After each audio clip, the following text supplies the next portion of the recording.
Assalamualaikum warahmatullahi wabarakatuh. Perkenalkan, nama saya RK Elita Ramdhani dari kelas BK1B dengan NIM C2186201054. Di sini saya akan menjelaskan sedikit tentang perjalanan hidup manusia dari alam ruh hingga hari akhir. Perjalanan hidup manusia menuju hari akhir itu melewati beberapa fase. Yang pertama, ada alam ruh. Di alam ini ada perjanjian antara Allah dan manusia, di mana manusia mengakui dan bersaksi keesaan Allah adalah Tuhan yang patut disembah. Perjanjian ini tidak diingat manusia karena fitrah manusia sebenarnya adalah pelupa. Untuk itu manusia dibekali akal dan pikiran untuk menentukan jalan kebenaran menggapai ridho Allah. Yang kedua, ada alam rahim.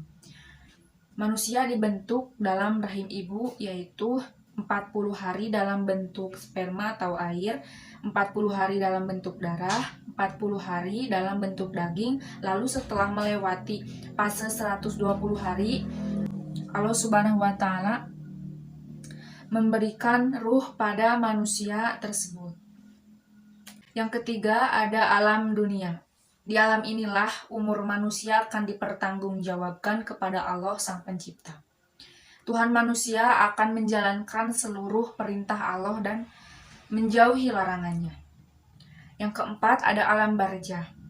Ini adalah alam yang dikenal dengan alam kubur, di mana manusia masih dapat pertolongan melalui doa-doa dari kerabat yang masih hidup di dunia.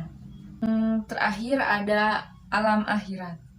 Alam akhirat ini merupakan masa kehidupan yang kekal selamanya dalam kenikmatan surga atau dalam kepedihan neraka. Ini adalah akhir perjalanan manusia. Allah menunjukkan makhluk-makhluk yang paling mulia, yaitu orang-orang yang bertakwa. Kemudian selanjutnya ada ragam orientasi hidup manusia.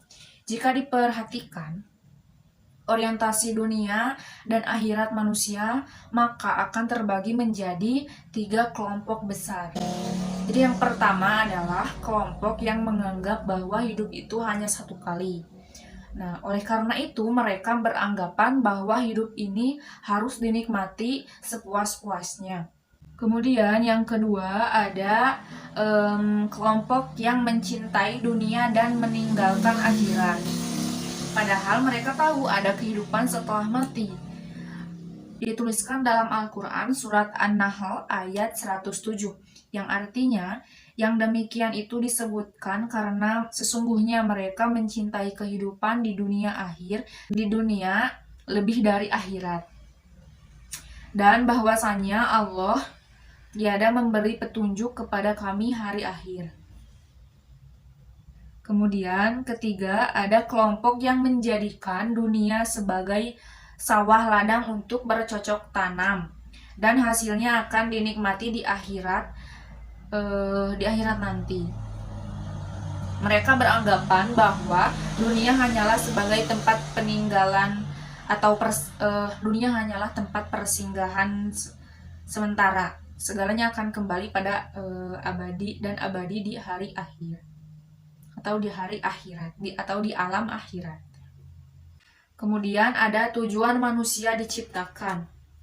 Manusia diciptakan oleh Allah Subhanahu wa Ta'ala hanya semata-mata untuk mengabdi kepada Allah Subhanahu wa Ta'ala, sebagaimana firman Allah dalam Quran surat Al-Zariyat ayat 56, yang artinya dan aku tidak menciptakan jin dan manusia melainkan supaya mereka mengabdi kepadaku. Dapat disimpulkan bahwa fungsi manusia diciptakan oleh Allah Subhanahu wa Ta'ala secara global adalah yang pertama, bahwa manusia sebagai al-abd, yang artinya pengabdi Allah. Fungsi ini mengacu pada tugas-tugas manusia sebagai hamba Allah Subhanahu wa Ta'ala. Tugas ini diwujudkan dalam bentuk pengabdian dalam ibadah dengan pengertian yang luas dengan penuh keikhlasan. Kemudian yang kedua ada manusia sebagai khalifah Allah di muka bumi. Khalifah di sini maksudnya menjadi pengguna untuk mengatur dan mengendalikan segala isinya. Kemudian ada juga hidup sukses menurut pandangan Islam. Islam sebagai agama rahmatan lil alamin yang mengatur seluruh kehidupan manusia tentunya memiliki standar mengenai kesuksesan hidup manusia. Standar ini tentu saja berasal dari informasi Al-Quran, teladan Rasulullah sesuai dengan fungsi agama, rukun iman, rukun Islam yang akhirnya menghasilkan pandangan mengenai sukses dunia akhirat menurut Islam.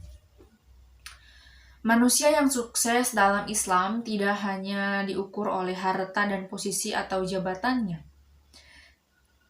melainkan ada standar lain yang Allah berikan. Berikut ini adalah sukses menurut Islam sebagaimana disampaikan oleh Al-Quran. Yang pertama ada sukses karena bermanfaat.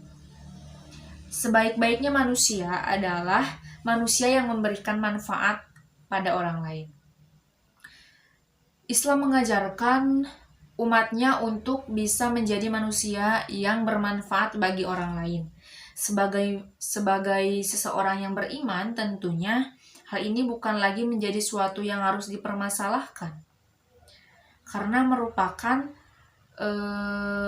keharusan dan kewajiban. Bahkan memberikan manfaat pada manusia lain adalah kebutuhan, karena kita akan merasakan kebermaknaan jika apa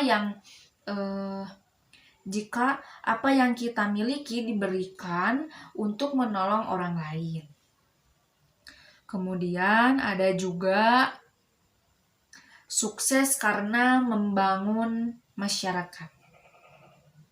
Contohnya sebagai menjadi seorang pemimpin. Jati diri kita sebagai seorang muslim adalah khalifah fil ard. Sebagaimana disampaikan oleh Allah Subhanahu wa taala lewat Quran surat Al-Baqarah ayat 30, bahwa Allah menciptakan manusia di muka bumi untuk menjadi khalifah fil ard. Khalifah sendiri artinya pemimpin atau pengelola. Berarti kita memiliki tugas menjadi seseorang pemimpin di muka bumi. Menjadi seorang pemimpin, selayak-layaknya seorang pemimpin, ia memiliki kewajiban untuk menjadi teladan bagi yang lain, melakukan pembangunan, menjauhi dan menyelesaikan kerusakan. Ia bertugas untuk mengoptimalkan apa yang dimilikinya untuk melakukan yang terbaik atas amanah yang diembannya. Begitupun sebagaimana manusia menjadi pemimpin di muka bumi. Terima kasih, cukup sekian materi yang dapat saya sampaikan. Mudah-mudahan ada manfaatnya, dan bila ada kesalahan mohon maaf, karena saya juga manusia tidak luput dari kesalahan. Wabillahi taufiq wal hidayah. Wassalamualaikum warahmatullahi wabarakatuh.